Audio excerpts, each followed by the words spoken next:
So our final keynote of the day will be from the incredibly impressive Dr. Grace Olugbodi, who's the creator of the multi-award-winning Race to Infinity maths board game series, which has featured on BBC News and BBC World. I'll have to check if it's been featured in the Times or not, and if not, we'll have to fix that.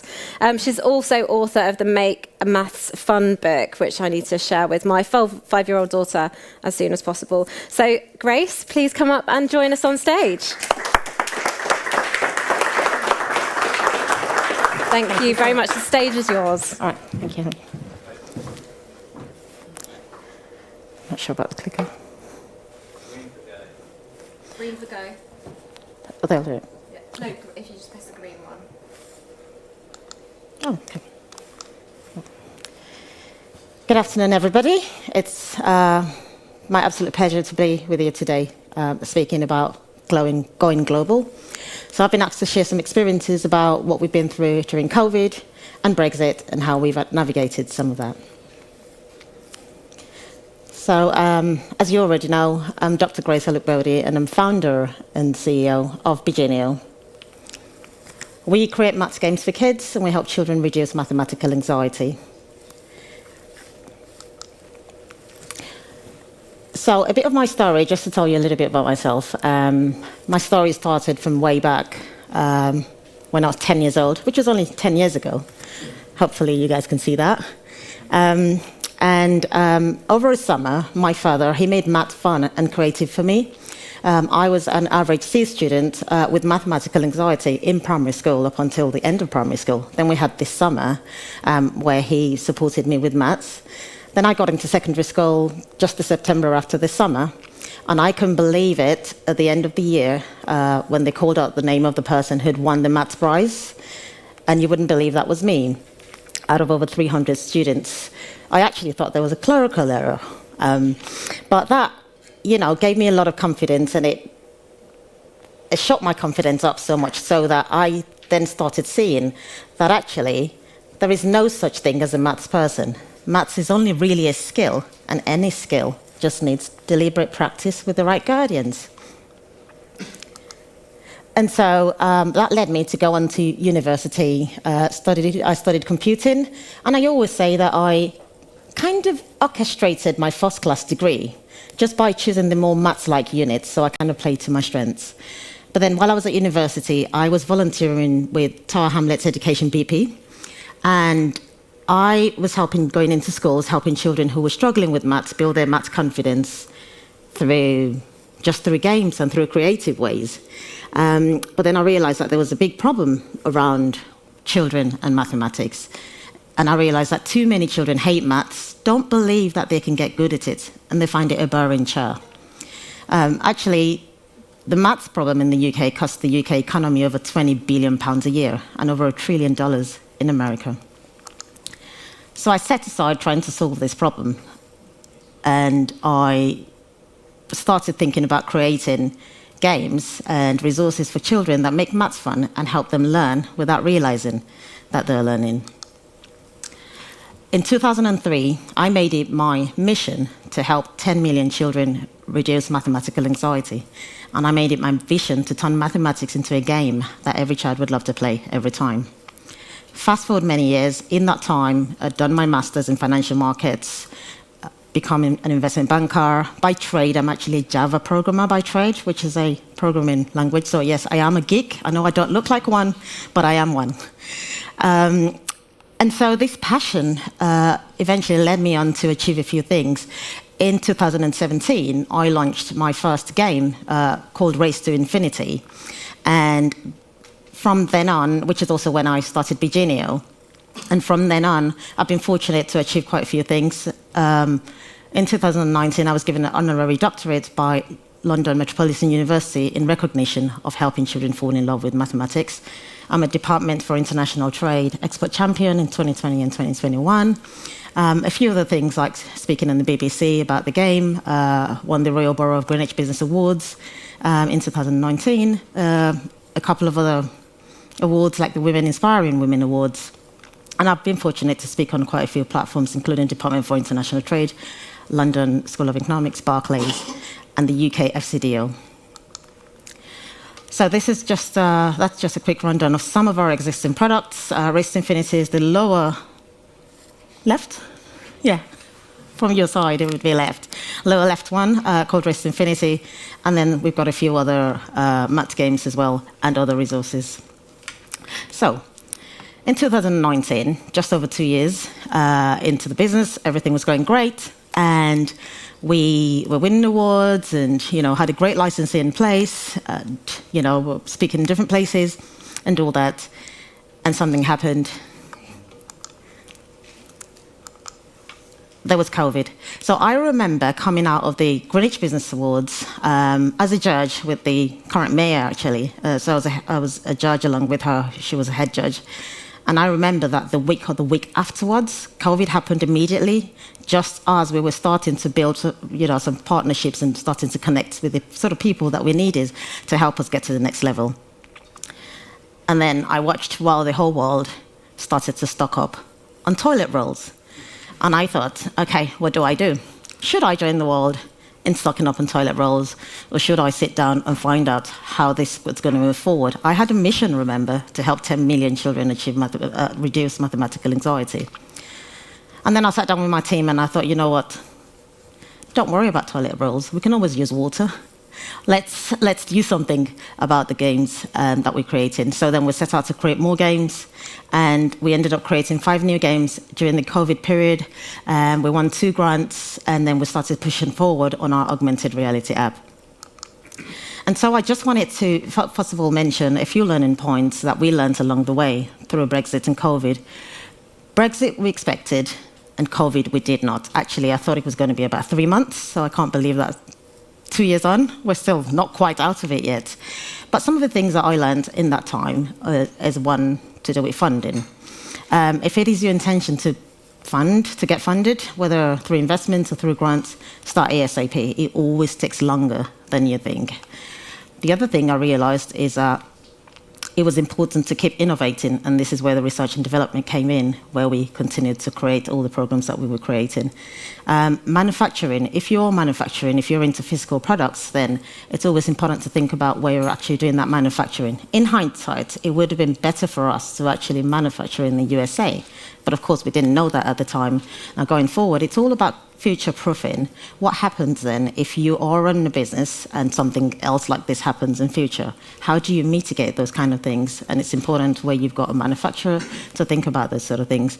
Suppliers, same thing, not too far off. You might find yourself in circumstances out of control. So again, it's future-proofing. What do you do when you find yourself in that sort of situation? And of course, always pivot. So I'm just going to mention how we, just a bit about how we managed to turn around some of these problems that we had. So we switched to non-physical activity, and we started to build some of the programs that we knew that we would be running when COVID finished. 3 months later, which is what we thought. And so we put our programs in place for inter-school tournaments. We started to work on our Augmented Reality App. It's an app to digitize Race to Infinity. We were very fortunate to be funded by the European Regional Development Fund.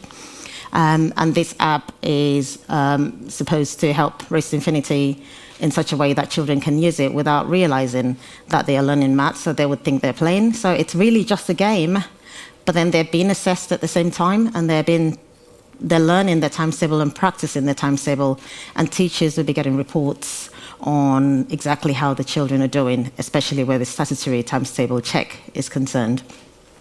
We were fortunate as well to get some grant funding from Peabody Trust for our tournaments, and Berkeley Hums as well.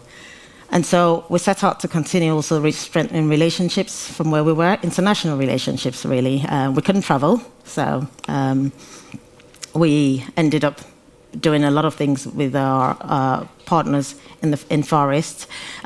Although we ran into some problems to do with duty raises when some of the stock that we were trying to send to India got there as well. Duties were like double what we actually originally planned for. And this is all due to COVID. And a lot of the other things. We were working also with our licensing in the Middle East to strengthen that relationship, all in that time. So all in all, we ended up coming out of COVID with some, well, hopefully we're coming out, we ended up coming out with some great results in terms of impact validation, particularly. Our partnership with University of Greenwich, we've been going into school, well, we've not been physically going. So schools have been playing the game once a week with the same set of children and then seeing how the children are improving in their times tables and other things, especially where numeracy is concerned in terms of the 3 key aims of a national curriculum, which are fluency, reasoning, and problem solving. We've also started working with a research partner in the USA that we're trying to build up to also do the same thing in schools in the USA. And of course, our inter-school tournaments, which is what the partnership with Peabody Trust and Berkeley Helms is culminating into, and that's going to hold next week. And again, we planned all of this during COVID. And so these are some of the partnerships that we strengthened in that time, just from home, really, and online. So this is to just encourage you that you can do the same. I'm hoping that you can take 1 or 2 tips from some of the things that we have done during COVID. The Peabody Trust also, one of the things that we were able to do was help children who had a delay just because, well, more like a learning gap just because of COVID-19, to help them to start to catch up. And that's the European Regional Development Fund that I mentioned before, and the reports that we're getting. So what the Augmented Reality App will do is that it would link the physical world with the digital world. And again, this is all starting to be built during COVID and still being built. And that's a bit more about the University of Greenwich partnership. So I'll just circle back to the learning points that I mentioned earlier, and I hope you can take 1 or 2 tips away from here. And one is funding. If you're trying to raise investment and you can't raise investment in time, then you might want to look at grants, because that's one of the things that we did in that time, and we were very lucky to have gotten some of those grants, and now we can do some very strong things with our products. R&D, as I mentioned earlier, investing in your offering. Where your manufacturers are, and looking at how do you future-proof that, and how do you make sure that next time you don't have the same problem. So we're now going to be manufacturing in 3 different countries, 3 different parts of the world, just in case, because you never know.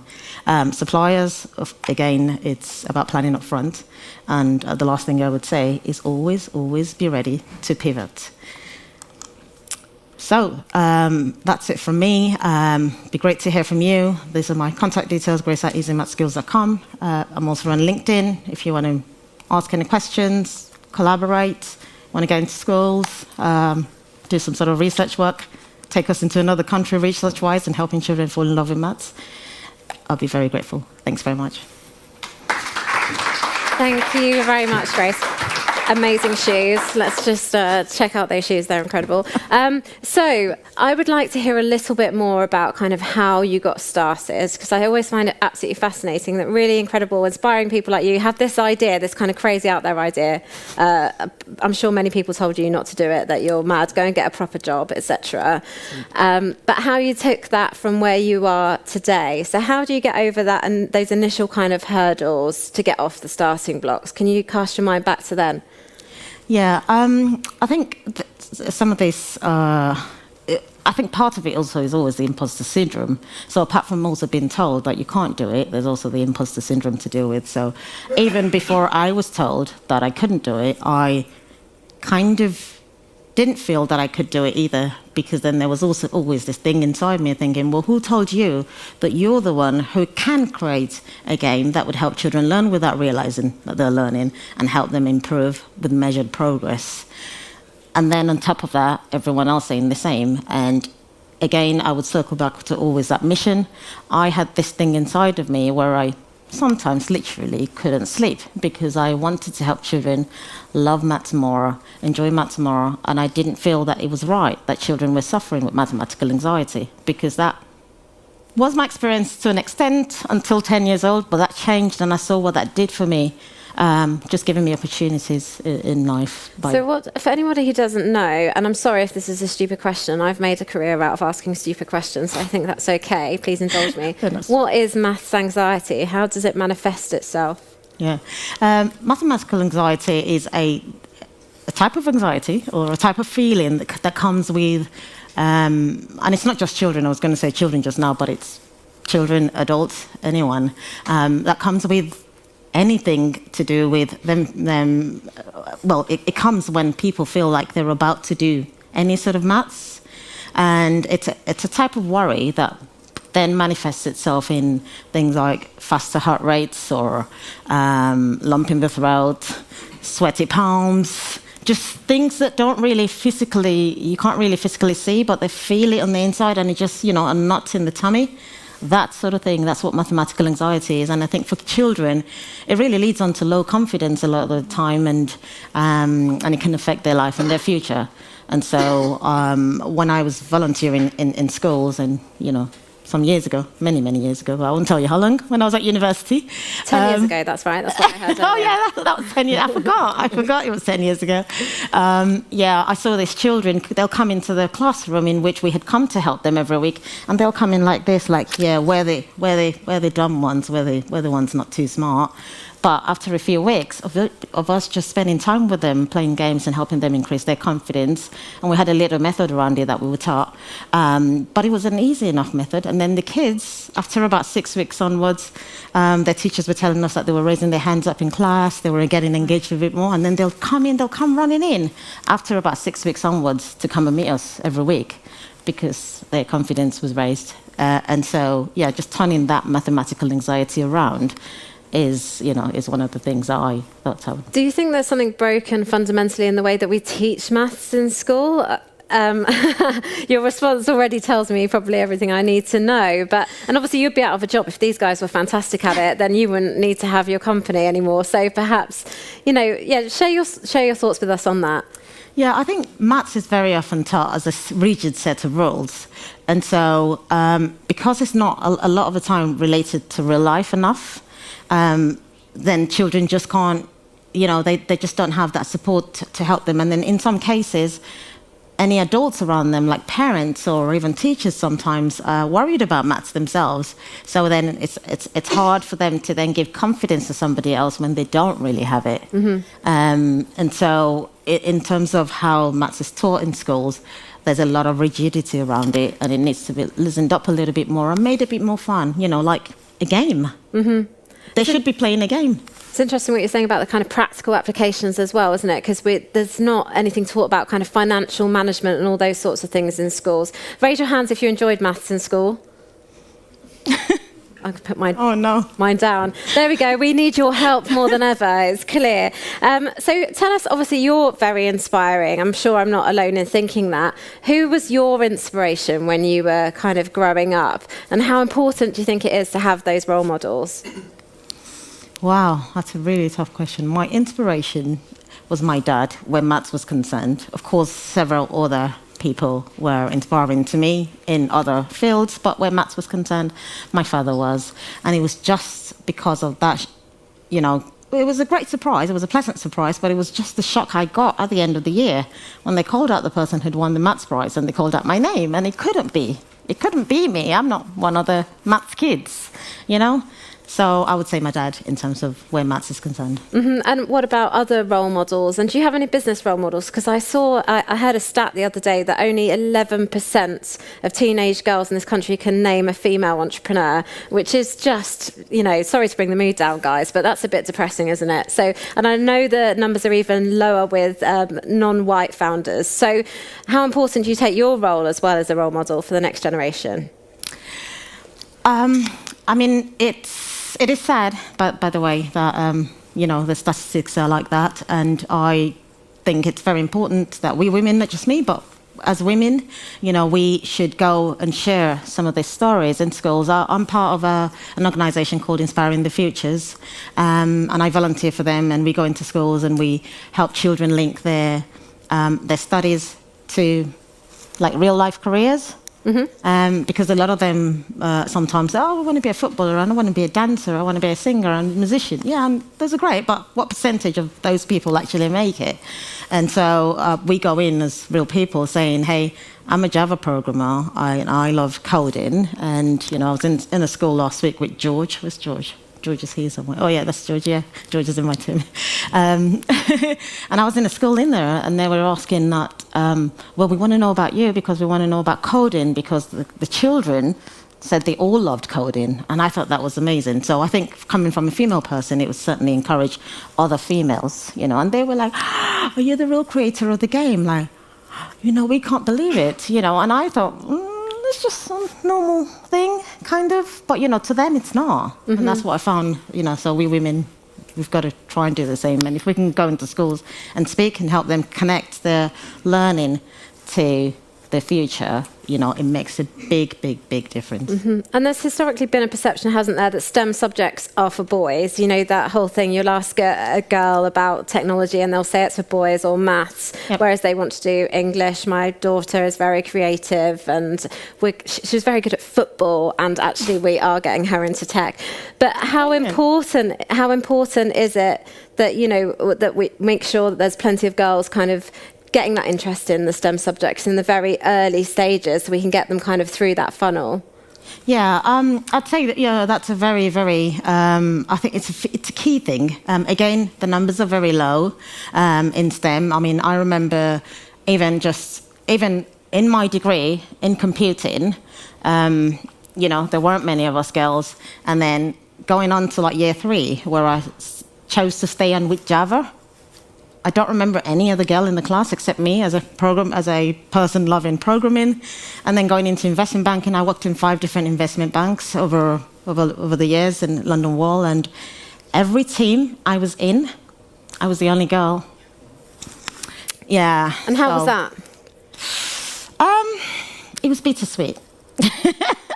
So it wasn't fun on the side of it wasn't fun being the only girl on one side, because when men do whatever things that they like to do, they talk about their kind of things, and I didn't have anything to talk about.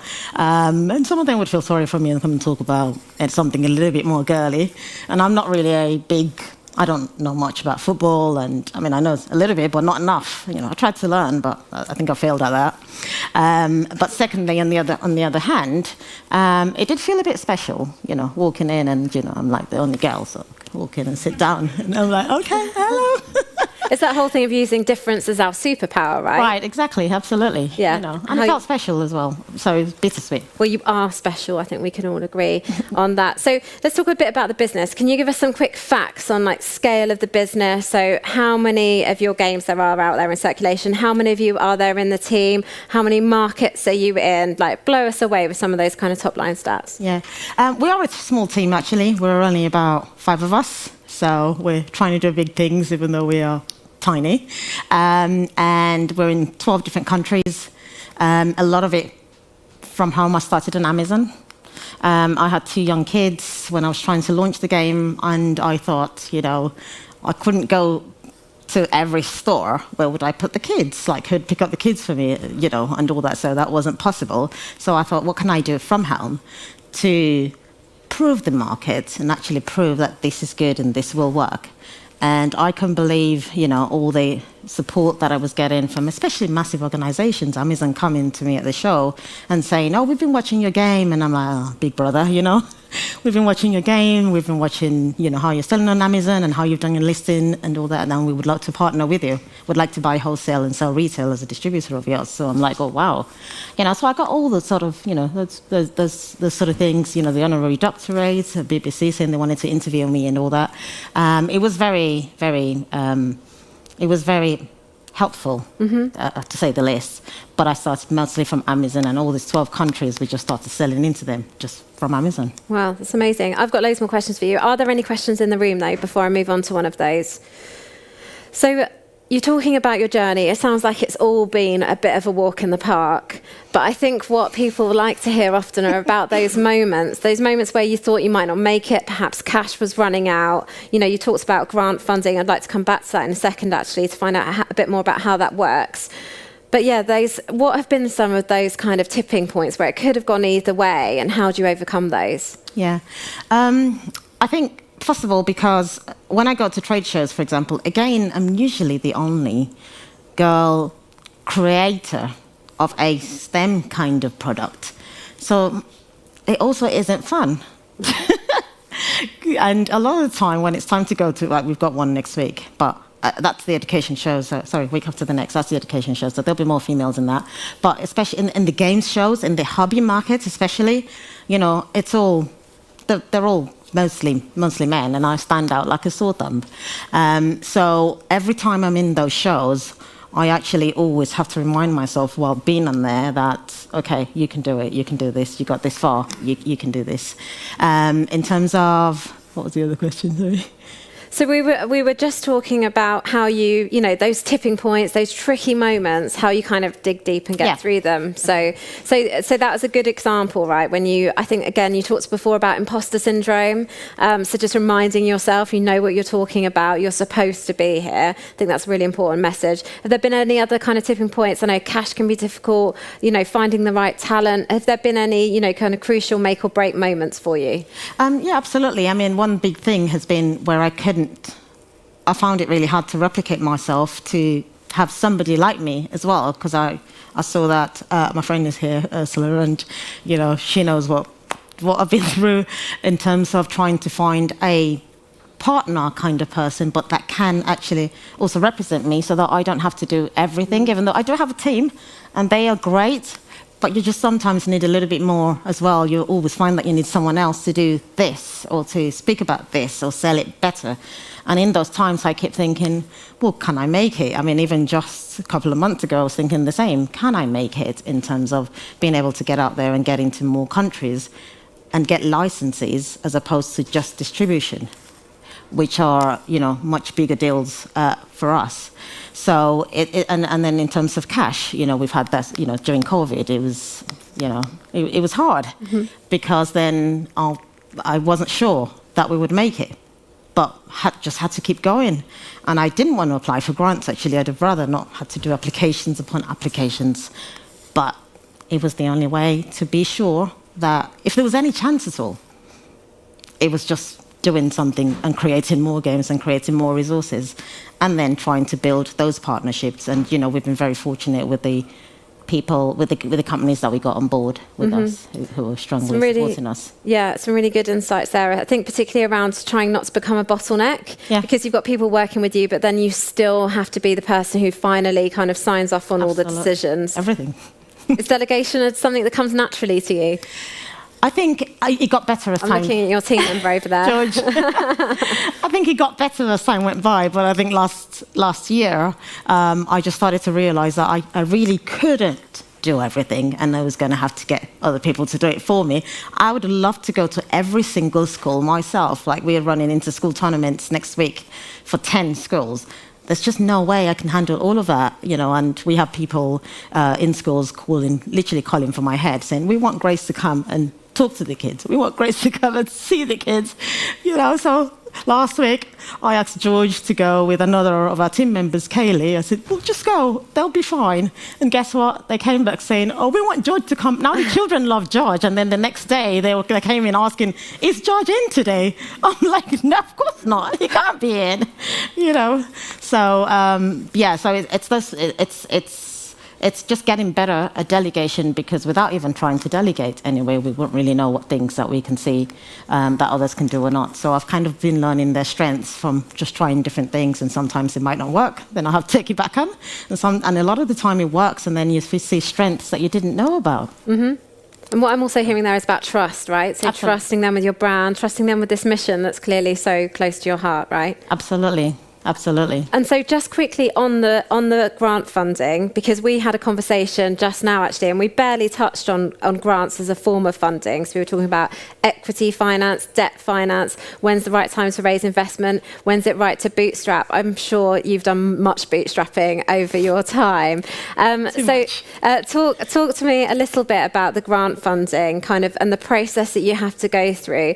And surely it's kind of worth it in the end, because you don't have to give it back. So tell us a little bit about that, even after all those painstaking applications.